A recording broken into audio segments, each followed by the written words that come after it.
knitters, welcome to the Wise Owl Knits Fibercast. This is episode 12. Welcome back if you've been here before. I really appreciate you sticking with me. And if this is your first time here, welcome. I'm glad to have you here with me. Make sure if you like the Fibercast, give us a like, subscribe, a thumbs up. Comments are great too. I love to read your comments. And if it's not your cup of tea, that's fine too. Thank you for giving us a try. In the Fibercast, I talk about all of the fiber crafts that I do. I'm primarily a knitter and a knitwear designer. And so I write knitting patterns and I publish those on my website. And people can purchase them. They'll get a PDF to their email box. I've also got lots of free patterns on my site too. So if you haven't been to wiseowlknits.com, go check it out because there are lots of things over there and hopefully some patterns that you will enjoy.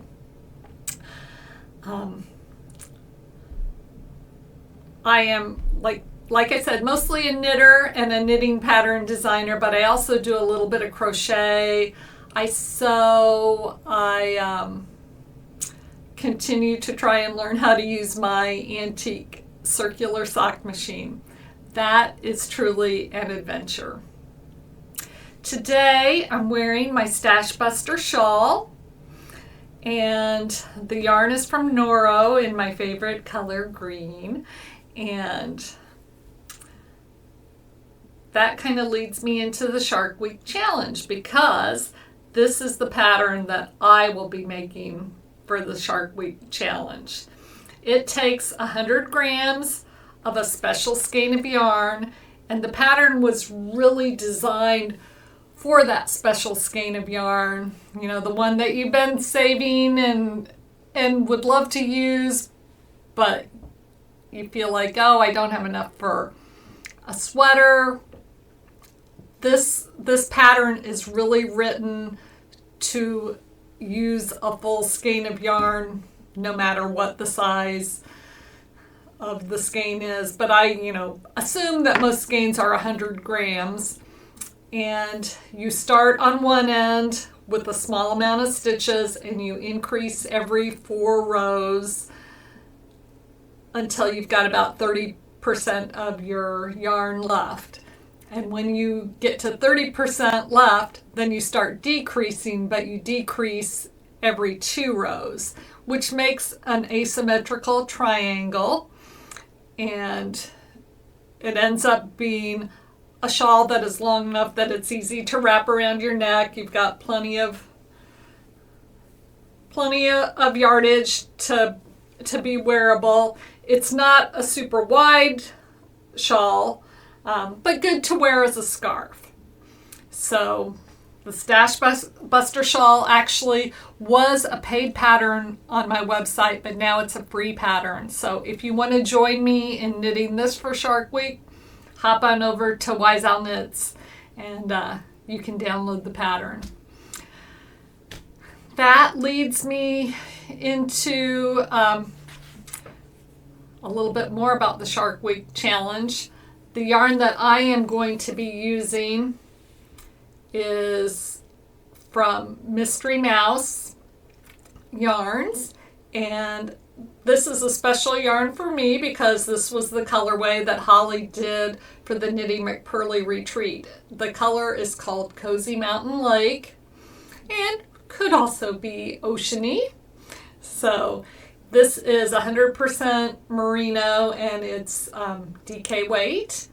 So I will use this full skein to make the Stash Buster shawl for the challenge. If you don't know about the Shark Week Challenge, I've got all of the particulars in my show notes. But basically, the challenge starts at the beginning of the Discovery Channel Shark Week, which is July 11th, and then it finishes a week later on Tuesday, July 18th. And the basics are you need to declare what you're going to make before July 11th, and you need to send that in to the main organizer of the Shark Week Challenge, who is Ann Pinkava from Politically Incorrect Knitters. You declare to her what you're going to be making. And to do that, you just email your information to Ann before July 11th. You can email her at politicallyincorrectknitters@gmail.com. And you also you email all your information to Ann so that she can send you any prizes. And this is a challenge where everyone is a winner to some extent, because everybody who enters gets stickers from all of the designers, podcasters, dyers that are helping to sponsor the Shark Week Challenge. And I think there's probably 12 or 14 sponsors. Block Magazine is sponsoring, lots of different podcasters and just yarn related companies. So all of that will be in my show notes. Go take a look at it. Also related to that is last week on my Fibercast, I said that I would give away a second kit for my Sharky, which is another pattern that you can find on my website and would be a good one to knit for Shark Week.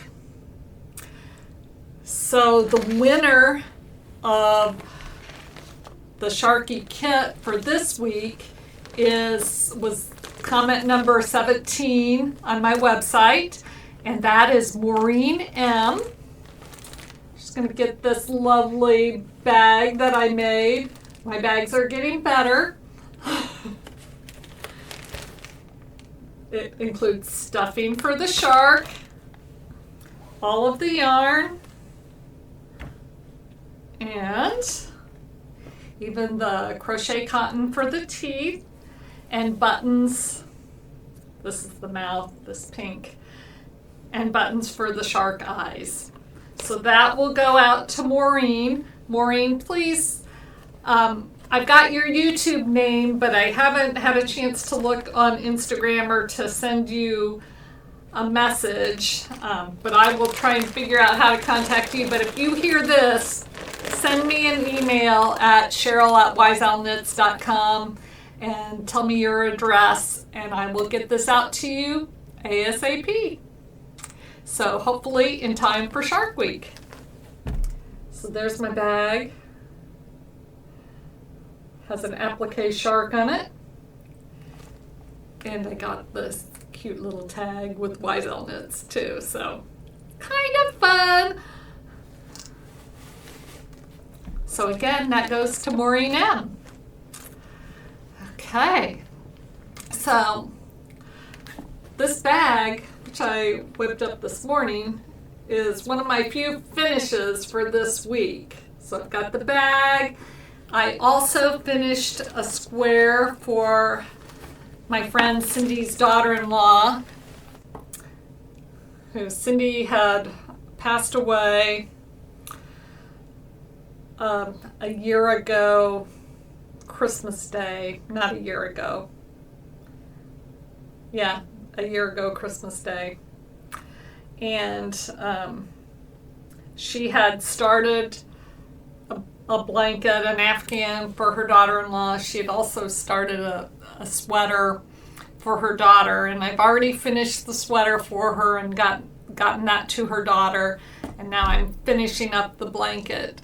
So I need to just dedicate some time to it, but it's probably at least halfway done, maybe a little more than halfway, and I need to just continue to make progress on that so I can get that blanket to Alex as soon as possible, because I know it will be meaningful to her, and it's meaningful to me too. It helps me pray for the family and just remember my friend. So if you get a chance to do that for someone else, it is a nice thing to do. There is also an organization that matches people up with people that have either died or are not capable of finishing a project now because of an illness. And I am not remembering the name of that organization right now, but I will put that in the show notes too. I know I'll think of it just as soon as I stop recording. But anyway, that's how my brain works. So those are my only 2 finishes for the week. My designs in progress are the Solomon poncho, which should begin testing any day now. I'm just waiting to get the pattern back from the tech editor, and her deadline to me was July 9th, though she's usually a little bit quicker. It could be in my inbox now. So as soon as I get that back and have the chance to go through that, then it will go to my testers, and I've got a good group of people that have volunteered to test for that. So thank you all, testers. I really appreciate your help.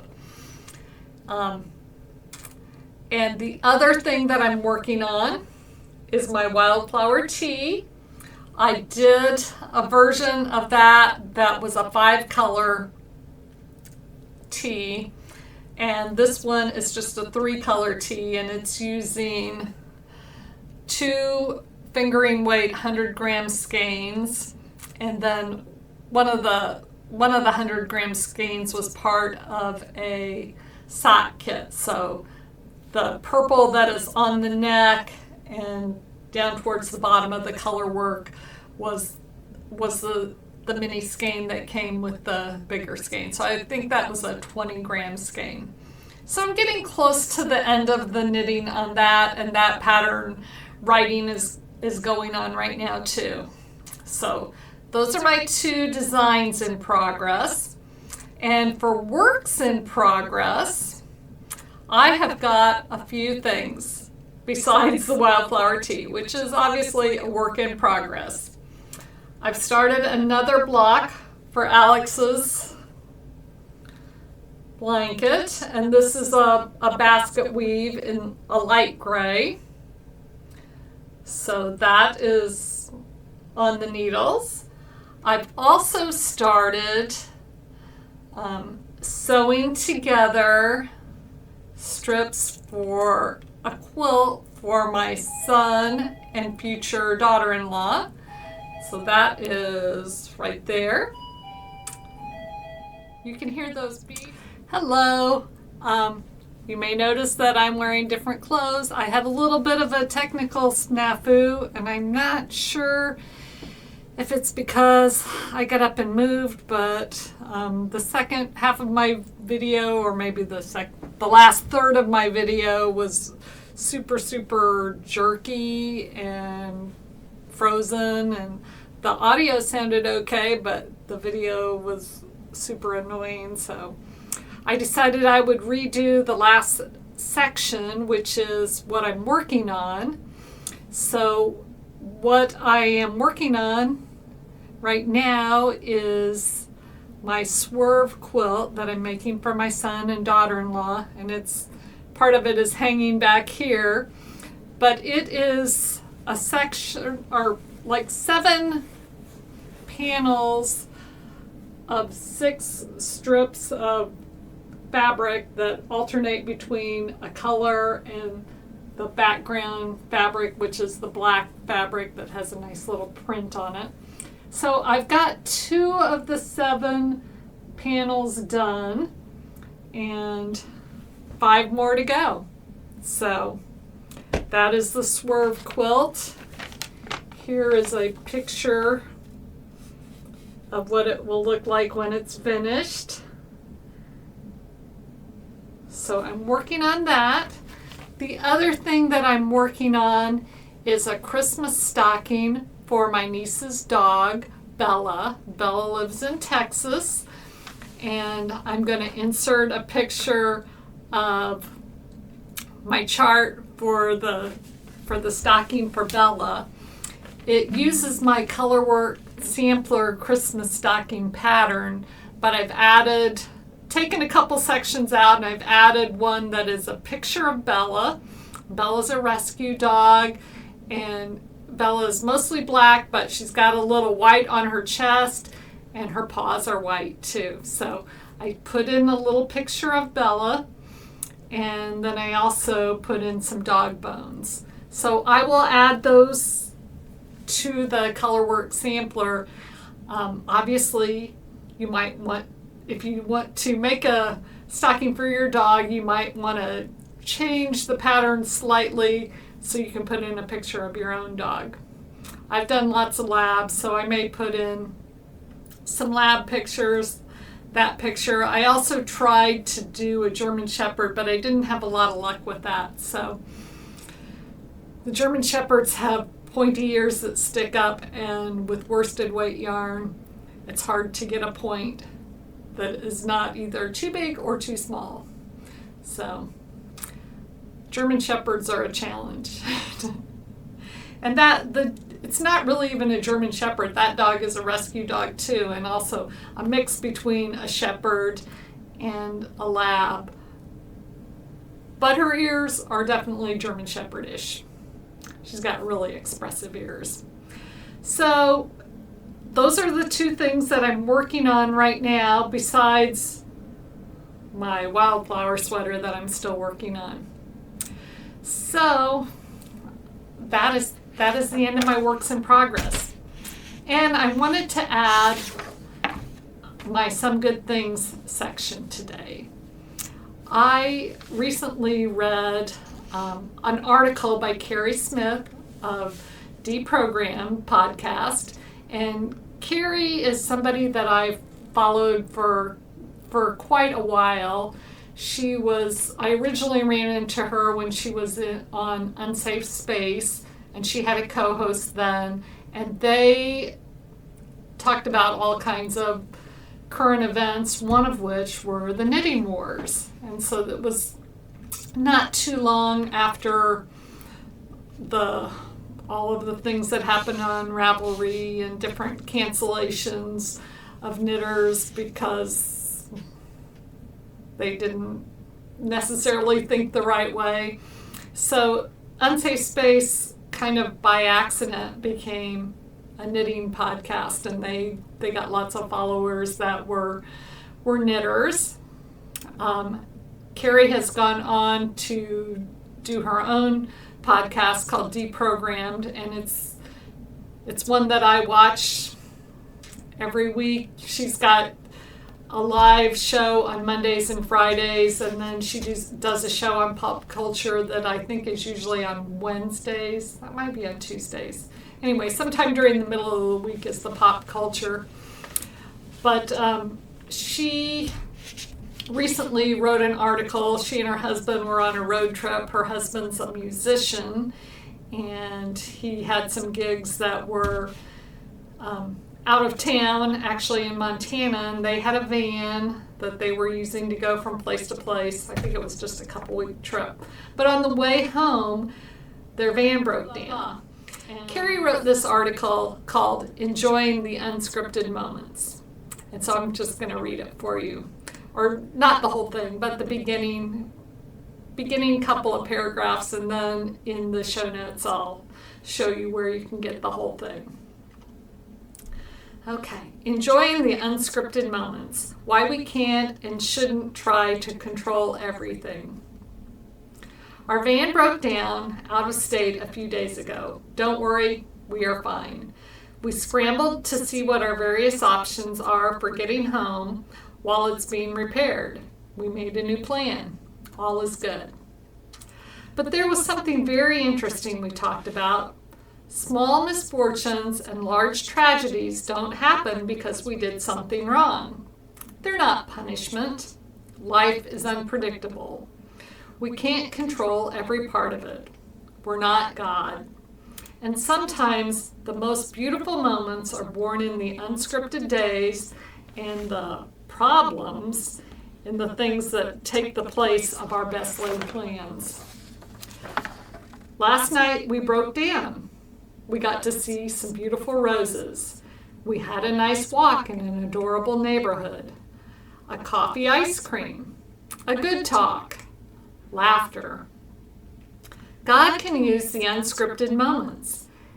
And in those moments, maybe He's even more visible because we become more like the mist that appears for a little time then vanishes. We're off our own script. The illusion of omnipotence and control is shattered for a bit. I just really liked her take on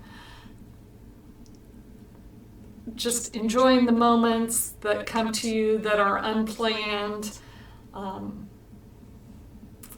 and I guess rolling with the punches. Sometimes the best things happen when we have to stop and slow down for a little bit, even though it's totally not in our plans to do that. If we can just take time to appreciate the little things that we find during that time, I think we're all a bit better off. So take some time to look at the wildflowers and enjoy all of the things that God has put here for us. So, as I said, I'll put the link to the full article in the show notes, but take a little time and read it, and maybe it'll change your perspective just a little bit. Thank you so much for watching today. I appreciate you taking the time, and again, I'm Cheryl. My website is Wise Owl Knits. I've got knitting patterns there.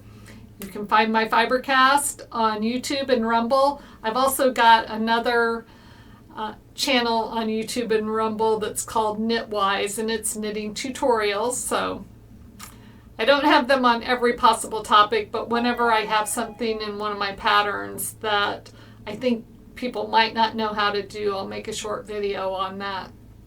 So I've got a pretty good collection of knitting tutorials on there. So that again is called Knitwise.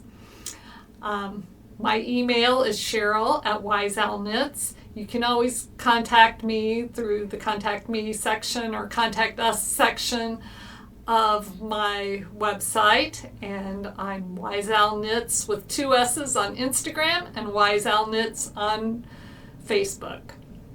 Thanks again, and I will see you guys next time. Bye.